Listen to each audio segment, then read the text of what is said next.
My name is Emily, and I'm 33 years old. I have a family of three. My husband, Bob, who is the same age as me, and our 3-year-old daughter, Jessica. Bob's family runs a tutoring school. His parents were teachers in the past, and Bob himself holds a teaching license. I can hardly believe I married into such a wealthy and intelligent family. Initially, my parents and friends were worried about me, but their concerns were unnecessary. Bob's family warmly welcomed me and accepted me as I am. My mother-in-law, Mary, who has 3 sons, was especially happy to have a daughter in the family. Although I was nervous at first, my energetic and cheerful nature is my strength. I decided to be myself and built a good relationship with them. I hold a second-class landscaping construction management engineer certificate, working on greening projects in parks and commercial facilities. I studied hard to earn this national certification, and even after going out to the field, it was a test of physical strength. The job is demanding, but I always take care of my health and am proud of my strength as a woman. Bob, now teaching at the family's tutoring school, used to be an elementary school teacher. We first met when I visited his school for a greening project meeting. After giving birth, I took maternity leave and just returned to work last year. With my daughter still young, I prioritize family now, but sometimes I can't make it in time to pick her up. In those times, Mary helps and Bob picks her up if he can. I am grateful for their support in balancing my career and family life. However, there is one person in my married life who troubles me, my sister-in-law, Lisa. She is Bob's brother's wife. Bob is the second of 3 brothers, with the youngest being single. The eldest son, Jacob, is married to Lisa, who is mainly a housewife but also helps with the tutoring school's accounting and administration.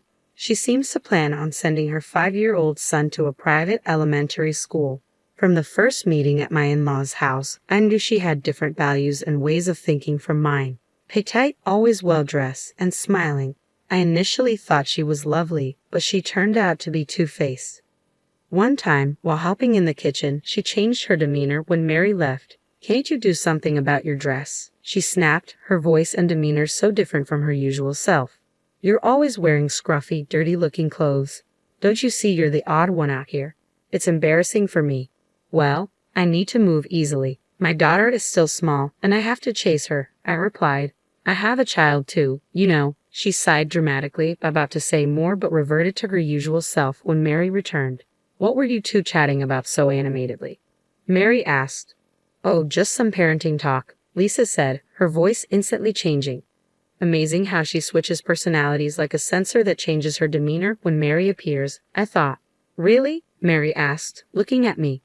"Yes, just talking about our kids," I confirmed. Lisa nodded in satisfaction at my response. I'm not scared of slender Lisa or anything, but I didn't want to make a fuss over such petty remarks or worry Mary unnecessarily. Some of my friends struggle with mother-in-law issues. It's commonly heard that mothers-in-law can be a source of stress. Compared to that, I'm lucky to have a kind mother-in-law who supports my work. I thought I could handle Lisa's snide comments, but she continued to belittle me whenever we met. Once, while traveling for work, I ran into her chatting with 2 or 3 other moms. We made eye contact, and it would have been strange to ignore her. "Hello, Lisa," I said with a smile. "Oh, hi there," she replied. I was in a hurry, so we only exchanged greetings, but later that night, she called my home. "What were you thinking?" she exploded as soon as she realized it was me on the phone, without even a greeting. "What are you talking about?" "About this afternoon. Don't approach me looking like that. How can you walk around in those work clothes? Unbelievable. We all saw you. It's normal to dress nicely even without a special occasion. All those moms are preparing their kids for private school admissions. You're from a different world." It was so embarrassing, she ranted on. "Well, I was working, so those were actually my work clothes. That doesn't matter. Just don't talk to me in public anymore. It's embarrassing." "But isn't that weird? We're family after all." "That's what I've been saying. You were classless and not suitable for our family, and I never thought of you as a sister, even if we're related by marriage." She hung up abruptly, leaving me stunned. Did she really need to call just to say that?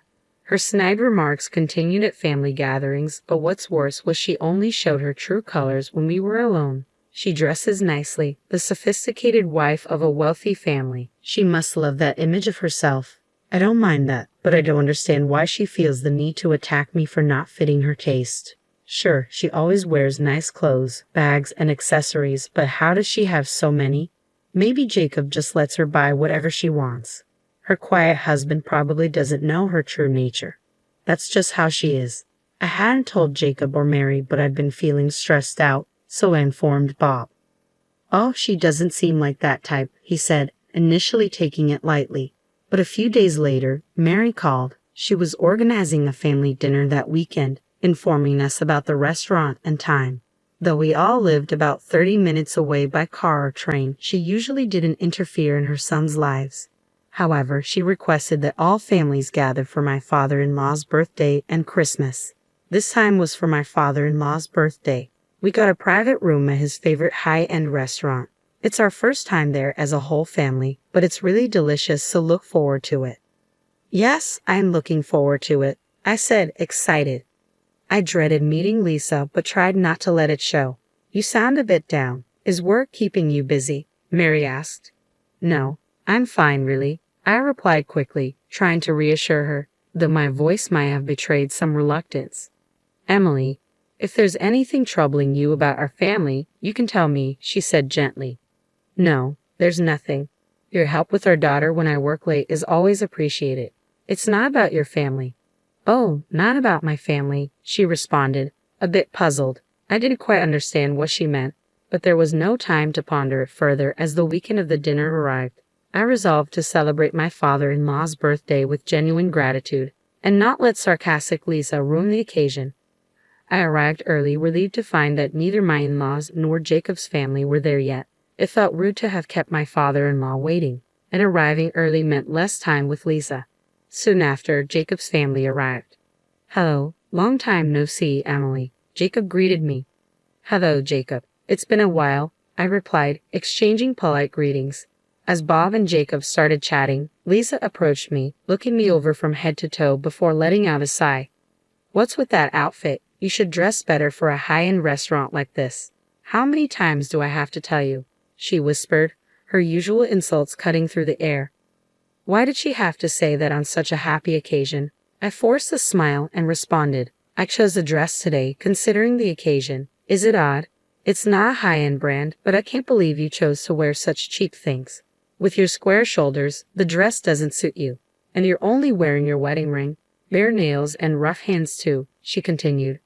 "My work doesn't allow for manicures. Aren't your long nails inconvenient for housework?" I countered, keeping my voice steady. "Handling plants and soil often ruins my hands. Not being able to wear nail polish is trivial to me. My muscular physique was a result of my hard work in landscaping, something I was proud of." I was proud of my work, but her mockery made me retort, "What are you saying? I don't do housework." Her voice grew louder, angered by my response. "I can't stand you. Despite my kindness and advice, you never listen to me. You even defy me. I can't be associated with someone as crude as you."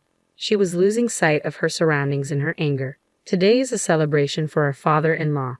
Please don't concern yourself with me," I said, trying to stay calm. "You're the one ruining it. You're the one who doesn't fit in this family. I've been saying this. I can't dine with someone so shabby. You go home." "What? Why should I go home? This is Mary's event, and you're the one causing a scene," I replied, standing firm. "I'll address your concerns about me later. I have things to say too, but not now." "Why are you talking back to me? Leave?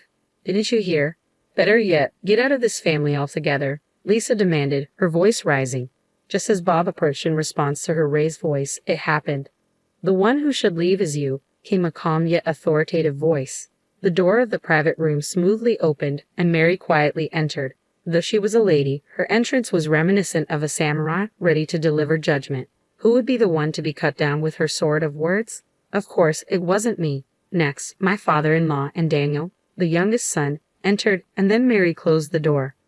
"Oh, Mary, Paul." Lisa, who had been heated up, seemed to remember where she was and what kind of gathering this was. She opened and closed her mouth, unable to continue her words smoothly. "What did you say just now? Anyway, everyone please sit down," Mary said in a calm voice, but with an undeniable force that everyone obeyed. The unspoken lines of one mocking someone's job, plenty of indecent sarcasm, and the ugly daughter-in-law of this world replayed in my mind, capturing the atmosphere. It seems we have to talk before the birthday party. Honey, sorry about this, Mary said to my father-in-law, who nodded in agreement. Then Mary turned to face Lisa. So, Lisa, what were you saying to Emily? Even my mother-in-law, who is usually as gentle as the Virgin Mary, showed a surprising edge when needed. Lisa stammered, No, I was just saying I'm looking forward to today's meal. I must have bad ears lately. I thought I heard get out. No, that was just. We had a little argument. It was a joke. I didn't mean get out. Lisa tried to control her emotions, forcing a smile as usual. An argument. What was the reason? It seemed like you were the one doing all the talking. Since when have you been bullying Emily? Mary's eyes bored into Lisa, making it clear she had heard everything from the corridor. Bullying? No, I was just advising her on manners and clothing as a senior daughter-in-law of this family. It didn't seem like advice. After all, everyone is free to wear what they want as long as it's not disrespectful. Emily wasn't dressed oddly at all, but wearing non-branded clothes to such a fancy restaurant and her makeup and accessories being so plain. Lisa trailed off, clearly flustered. Mary sighed. Lisa, we don't judge people based on their clothes or accessories. We judge them by their character. And I think Emily's character speaks volumes more than any brand name could. The room fell silent, and the weight of Mary's words lingered. I thought it'd be embarrassing for you, Mary and Paul. Enough already, Lisa retorted. Oh, Mary scolded, and I involuntarily shrank my shoulders along with Lisa. The husbands and father-in-law, knowing how scary she can be when she's angry, didn't seem surprised. They were busy taking care of the children, showing them picture books and talking to them. The one who should be embarrassed is you, Lisa, Mary continued. What? Lisa looked taken aback. I noticed something was off when you two were together here. At first, I thought you were talking amicably. We were just talking normally, weren't we? Lisa glanced at me with different eyes, but I didn't meet her gaze. Let me tell you, Emily never tattled to me. You could have changed your attitude, but instead, you escalated things, Mary said, her voice firm. Lisa was becoming flustered, but Mary pressed on. Also, you always wear beautiful clothes and have many bags. Yes, I always make sure I'm presentable wherever I go, Lisa stammered. Where does the money for all that come from? Mary asked, catching Lisa off guard. Lisa froze. Well, of course she began, but Mary interrupted. You help out with the accounting and administration of the tutoring school, and of course, you get paid for that. Even if my son said you could use that money freely, it doesn't seem enough for all those brand clothes and bags. Well, that's because, Lisa tried to explain. Are you using the household money as you please for your own desires? Mary questioned, her tone sharp. No, that's not, Lisa protested. It's true then. That makes sense, Mary concluded, crossing her arms. I was also curious about where the money was coming from. I had thought Jacob was just generous, but maybe he just left the household finances entirely to you. Still, he should have checked a bit more, don't you think? Maybe he trusted you because of your performance as a good wife. But that makes me feel sorry for Jacob. Lisa looked down, unable to respond. Spending money like water and talking about private school exams. You've been saving properly for your son's education, haven't you? You're not expecting us to pay for it, are you?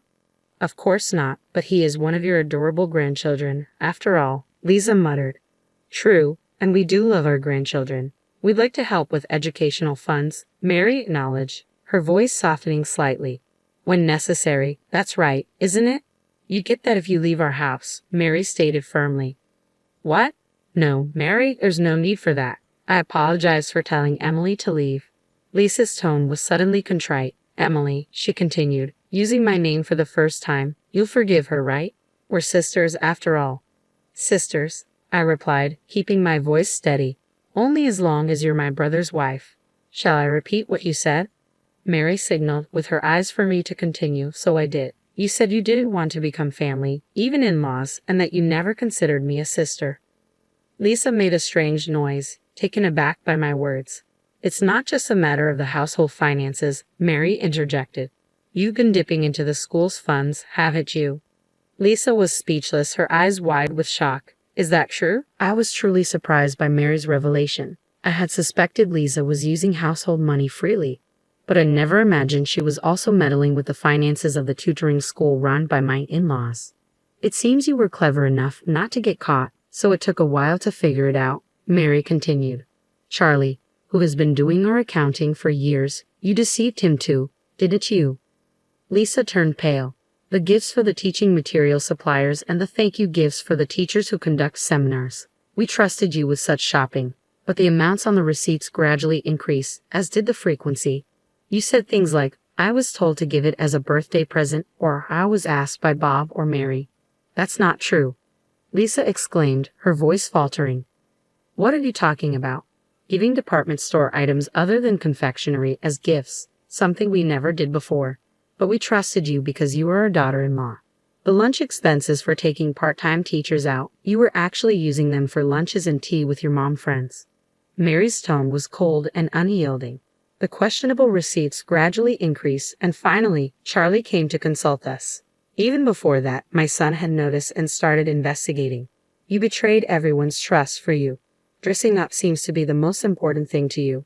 No, it wasn't me, Lisa said, her voice faint. She looked at Jacob for support, but he only gave her a cold stare. If what's been said is true, that's only natural. Emily is the opposite of you. Sure, she's a bit indifferent to fashion, but she puts her family and work first, putting herself second. You mocked her job without really understanding it, but being a landscape construction manager is an impressive qualification. She must have studied hard to earn it. As I listened, I felt a sense of relief seeing Lisa get a taste of her own medicine. Mary's sudden praise for my efforts caught me off guard and made me emotional. She's a person with determination, so I thought if she wants to continue her job, we should respect that. Have you ever seen her work? Unbothered by dirt or mud on her clothes and hands, working with such vigor, would you mock such a person? Hearing her words brought tears to my eyes. Lisa, with no more excuses or pretense, simply hung her head low. Our tutoring school may not be as big as the national chains, but we've gained trust by caring for our teachers and students. It's about the people, the heart. The one who doesn't fit here is you. You are the one who should leave, Mary declared firmly, exuding such cool composure that I almost wanted to applaud her. After that, Lisa, who had played the role of an elegant, ideal wife, was ousted from the wealthy household. Jacob set up a meeting to discuss their situation, but even then, Lisa refused to admit her faults and lashed out in anger. This led Jacob to decide on a divorce. With the discovery of her embezzlement, she couldn't claim any alimony and was left with nothing. Jacob retained custody of their son, and with the support of my in-laws, they planned to continue their lives as usual. Lisa, always putting herself first, had often been harsh to her son whenever things didn't go her way. However, reassured by his father and grandparents, the boy seemed to understand everything. The private school exams had been solely Lisa's strong desire, and now, free from the pressure, he enjoyed playing with our daughter. Of course, Bob and I intended to help in any way we could. One relaxed weekend at my in-laws, Mary approached me and said, I'm really sorry for making you feel bad all this time. We should have noticed earlier. Not at all. I didn't mind it initially, I replied. From now on, don't hesitate to speak up if you're in trouble, okay? Mary added with genuine concern. As I recalled Mary's words about the importance of people and the heart, I couldn't help but look at her with admiration. Noticing my gaze, she asked, What is it? Nothing, I was just thinking how cool you are, Mary, I said with a smile. Oh, come on, the cool one is you, able to create gardens while wearing overalls. Maybe next time you could work on our garden. I want to replant the flower beds, Mary suggested. Absolutely. Let me know anytime, even if it's not a job. I agreed.